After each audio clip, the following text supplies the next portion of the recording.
Europe 1. Le journal de 8h sur Europe 1, Fanny Marceau. Bonjour Fanny. Bonjour Dimitri, bonjour à tous. Réarmer l'Europe, le nom sans équivoque du plan proposé par la Commission européenne. Un plan à 800 milliards d'euros, validé par les 27 hier lors d'un sommet extraordinaire à Bruxelles. Sommet auquel vous avez assisté pour Europe 1. Arthur Delaborde, bonjour. Bonjour à tous. Concrètement, Arthur, quelles sont les conclusions de ce sommet ? Eh bien, on peut parler d'un accord à géométrie variable. C'est à l'unanimité que les 27 valident le plan pour introduire de la flexibilité et permettre de mobiliser 800 milliards d'euros dans les prochaines années pour augmenter les dépenses militaires des États. En revanche, le deuxième volet de ce sommet, celui consacré au soutien à l'Ukraine, est approuvé par 26 pays sur 27, la Hongrie s'opposant au déblocage d'une nouvelle aide financière pour Kiev. Alors Emmanuel Macron a également saisi hier soir l'occasion de répondre aux railleries de Vladimir Poutine, qui plus tôt dans la journée l'avait comparé à Napoléon Bonaparte. Effectivement, Emmanuel Macron n'a pas vraiment apprécié que l'homme fort du Kremlin fasse référence à l'issue catastrophique de la campagne de Russie en 1812. Et pour répliquer, il ne mâche pas ses mots. Un contresens historique et ça m'étonne de lui. Napoléon menait des conquêtes. La seule puissance impériale que je vois aujourd'hui en Europe s'appelle la Russie. Et c'est un impérialiste révisionniste de l'histoire et de l'identité des peuples.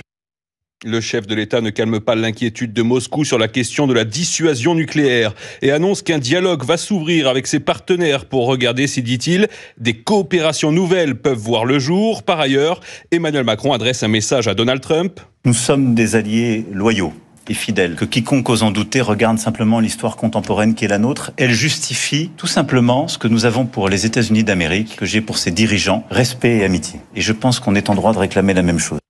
Un appel à la loyauté alors que le président américain émet des doutes sur l'engagement de la France envers les États-Unis dans le cadre de l'OTAN. Merci Arthur Delaborde, envoyé spécial d'Europe 1 à Bruxelles. Et c'est l'événement, il est sur Europe 1 ce matin. Le Premier ministre François Bayrou dans quelques minutes face à Laurence Ferrari et Sonia Mabrouk. Le chef du gouvernement pourra livrer sa position sur la situation en Ukraine et l'effort militaire européen bien sûr, mais aussi évoquer le dossier algérien. Le torchon brûle toujours entre Paris et Alger. 2 nouveaux Algériens sous OQTF expulsés ont été refusés et renvoyés en France hier. Et oui, la semaine dernière, on s'en souvient, François Bayrou avait mis la pression sur l'Algérie pour qu'elle récupère ses ressortissants les plus dangereux. S'il n'y avait pas de réponse, au bout du chemin, il n'y a pas de doute que c'est la dénonciation des accords qui serait la seule issue possible. Bonjour Alexandre Chauveau. Bonjour Fanny, bonjour à tous. Journaliste au service politique d'Europe 1. Alexandre, jamais Premier ministre n'avait été si loin dans le bras de fer avec Alger, même s'il faut le dire, François Bayrou a été désavoué par Emmanuel Macron. Oui, François Bayrou a laissé 4 à 6 semaines à Alger pour délivrer davantage de laissez-passer consulaires,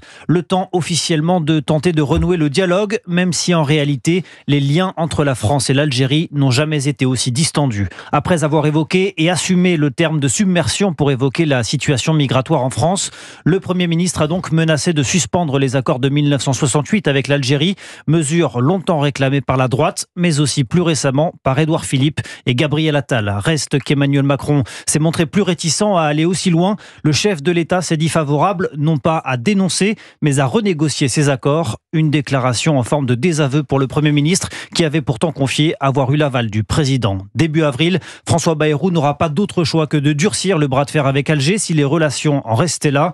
De quoi satisfaire une large partie de l'opinion. L'occasion aussi de démontrer sa crédibilité sur les questions régaliennes, lui qui a souvent été pointé du doigt par le passé pour sa prudence sur le sujet. Merci Alexandre Chauveau. Vous écoutez Europe 1 matin, il est 8h05. Une bombe de la Seconde Guerre mondiale découverte cette nuit à Saint-Denis, au nord de Paris. Au milieu des voies ferrées où avaient lieu des travaux selon la SNCF, qui a totalement interrompu ce matin le trafic à la gare du Nord. Ni TGV, ni RER, ni TER ne circulent.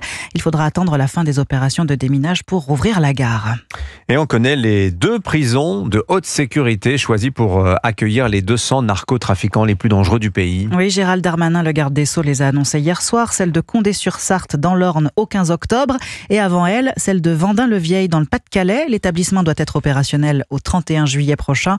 Le ministre se rend d'ailleurs aujourd'hui sur place à la rencontre des agents pénitentiaires. Maximilien Carlier. 4 miradors, un double mur d'enceinte de 12 mètres de haut, l'équivalent d'un immeuble de 4 étages. Voilà à quoi ressemble la prison de Vendin-le-Vieil, située loin des habitations. En plus des détenus radicalisés, il y aura bientôt des narcotrafiquants.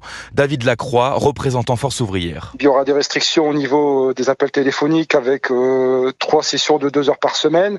Il n'y aura plus accès aux unités de vie familiale, accès au parloir et puis des promenades maximum à 3 ou 4. Voilà ce qui les attend. Brouilleurs de drones et de téléphones également dans cet établissement. Il faudra néanmoins réaménager un peu la prison, explique Julien Niquet, secrétaire local UFAP à Vendin. Certainement une mise en place de calibotis pour éviter les échanges, le déploiement d'un POM, donc un portique 40 mm, un scanner corporel en fait.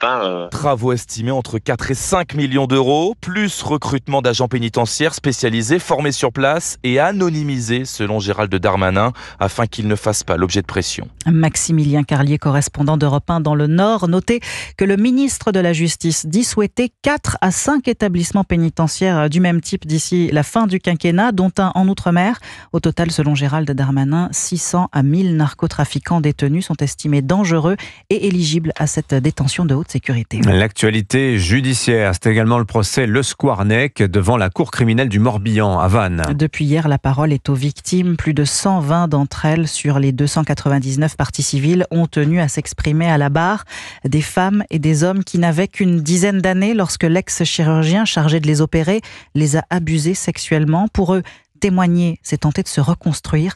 Reportage de la correspondante d'Europe 1 dans le Grand Ouest, Sandrine Prioul.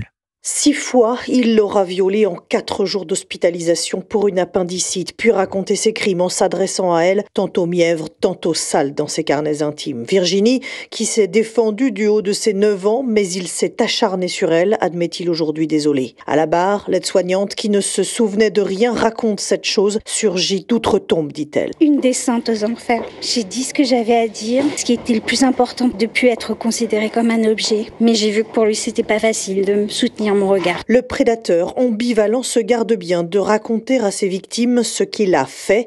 Aucun souvenir, répète-t-il machinalement, mais déjà, il ne nie plus et reconnaît ses crimes à hauteur de ce qu'il a consigné dans ses carnets.